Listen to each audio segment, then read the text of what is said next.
파주에서 서울과 광명을 지나 평택과 부여, 익산을 통과해 광주와 땅끝 해남까지 고속도로가 뚫린다면 어떨까요?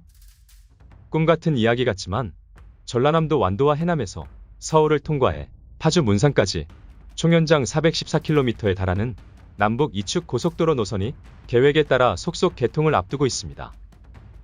이 한편의 영상으로 앞으로 개통되는 5대 핵심 고속도로망과 남북 관통 연계 도로망까지 총정리합니다.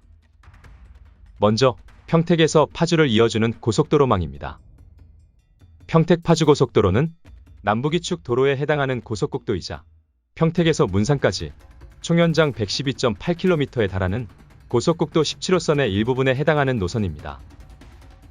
평택-파주 노선은 수도권을 통과하는 구간으로 단계별로 나눠서 진행되고 있습니다. 전체 4개 노선 가운데 3곳은 이미 개통된 상태입니다. 평택에서 수원과 수원-광명은 물론 서울에서 문산 구간은 이미 뚫렸습니다. 미개통 구간이자 핵심 노선은 광명에서 서울 노선입니다.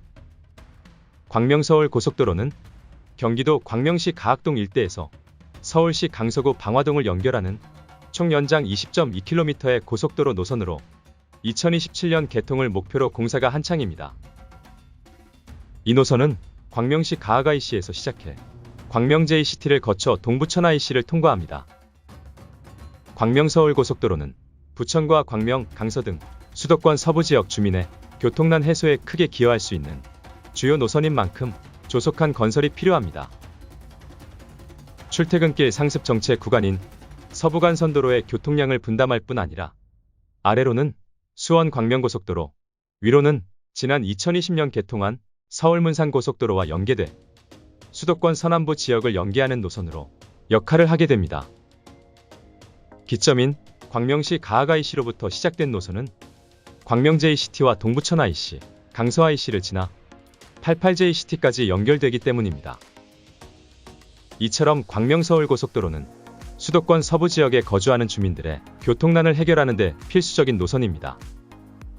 앞서 설명대로 광명-서울 고속도로는 서울시 남서부 광명시에서 끊겨있는 노선을 북으로 연장해 서울-문산 고속도로와 연결됩니다. 광명-서울 고속도로 본사업이 2012년에 실시협약을 체결하고 2019년 7월 공사에 돌입했지만 지역사회 민원과 지하화 요구 등이 이뤄지면서 상당 기간 공사기간이 지연된 만큼 더 이상의 공사기간 지연이 발생되지 않길 기대합니다. 광명-서울 고속도로의 확장성은 이뿐만이 아닙니다. 남쪽으로는 평택에서 익산을 잇는 서부내륙고속도로와 연계됩니다. 서부내륙고속도로는 평택에서 예산과 청양을 지나 부여와 익산을 잇는 총연장 137.7km 노선으로 국내 최대 규모의 민자고속도로 노선입니다. 특히 서해안 고속도로를 타고 오다 포승분기점에서 분기해 이 도로를 이용하면 평소 교통 체증이 심각한 서해대교를 타지 않고 충남을 관통할 수 있습니다. 다양한 고속도로와의 연계도 장점입니다. 서부내륙고속도로는 포승에서 서해안 고속도로와 만나고 인주분기점에서는 당진 청주 고속도로와 연계됩니다. 또한 예산에서는 당진 영덕 고속도로와 연결되고 부여에서는 서천 공주 고속도로와 연계됩니다. 특히 아산시의 경우 2027년 동서축인 당진 천안 고속도로가 뚫리면 서부내륙고속도로 영인 나들목과 만나 동서남북 십자축의 광역교통망이 완성됩니다. 또한 포승과 안중, 인주, 예산과 청양, 부여, 동익산, 나들목 등을 통해 일대 주민들의 고속도로 접근성을 크게 높일 것으로 기대됩니다. 서부내륙고속도로는 모두 2단계로 나눠 추진되고 있습니다. 이 가운데 1단계인 부여에서 평택 구간은 총 길이 94.3km 노선으로 당장 2024년 말 개통될 예정입니다. 2단계 구간인 부여에서 익산 구간 43km는 오는 2029년 착공해 2034년에 최종 완공이 목표입니다. 꽉 막힌 서해대교를 타지 않고 평택호 관광단지를 관통하는 교량과 아산만 방조제 국도변을 따라 평택호를 관통하는 추가 도로가 생기면서 기존 서해대교의 교통량이 분담도 기대됩니다. 국토의 서부 내륙을 관통하는 서부내륙고속도로. 주말이면 큰 정체를 빚고 있는 서해안 고속도로와 경부고속도로에 집중된 교통량을 분산시키는 도로가 되길 기대합니다. 남부기축도로인 서부내륙 고속도로가 평택에서 익산까지 연결되면 남쪽으로 호남 고속도로와 연계해 광주와 강진을 지나 해남까지 연계됩니다. 광주 해남 고속도로는 크게 2단계로 나눠 진행 중입니다. 먼저 1단계 구간은 광주에서 강진 노선입니다. 광주 강진 고속도로는 광주광역시 서구 벽진동에서 대촌과 나주를 지나 금정과 동영암 나들목을 통과해 강진 성전까지 51km 노선입니다. 총 사업비 1조 7,718억 원이 투입돼 오는 2026년 개통을 앞두고 있습니다.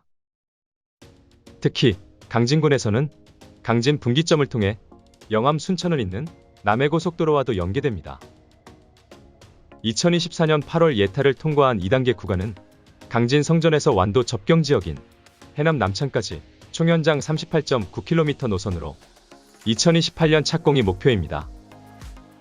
이 노선에는 옥천면의 해남 나들목과 북평면의 남해남 나들목 등 2개의 나들목이 예정됐습니다. 전 구간이 개통되면 광주에서 해남까지 40분, 완도와 해남까지는 1시간대로 크게 단축됩니다. 광주 완도 해남 구간에만 총 3조 4천여억 원이 투입되는 대규모 사업으로 낮은 경제성이라는 난관을 뚫고 예비 타당성 조사를 모두 통과한 상태입니다. 평택 파주 고속도로는 한마디로 평택과 서울 고양, 문산만을 연결하는 고속도로가 아니라 더 나아가 익산에서 광주, 강진을 지나 완도, 해남까지 연결되는 국토 남북 종단 고속국도인 셈입니다. 국토교통부 고속도로 건설 계획에서 평택 파주고속도로와 서부내륙 고속도로인 익산 평택고속도로, 호남고속도로, 광주 해남고속도로를 한 노선으로 묶어서 남북이축으로 분류하고 있는 이유입니다. 워낙 큰 노선 계획으로 전 구간을 한 번에 시공하는 것이 아니라 구간별로 나눠서 진행되고 있는 남북이축 고속도로. 당장 2027년 광명 서울 노선이 개통되면 단기적으로 수도권 남북 핵심 연결 교통망은 물론 장차 완도와 해남에서 문산까지 총 길이 414km 노선이 연결되면 국토 서부축 대동맥 역할을 할 것으로 기대됩니다. 이미 대부분의 노선이 착공하거나 예타를 통과해 본궤도에 오른 만큼 사업의 원활한 추진을 기대합니다. 알아두면 도움이 되는 국토개발 그림. 지금까지 해남에서 문산까지 이어질 남북이축 고속도로 노선 계획과 연계되는 5대 핵심 고속도로망 개통 계획까지 알아봤습니다. 귀한 시간 끝까지 시청해 주신 여러분 감사합니다.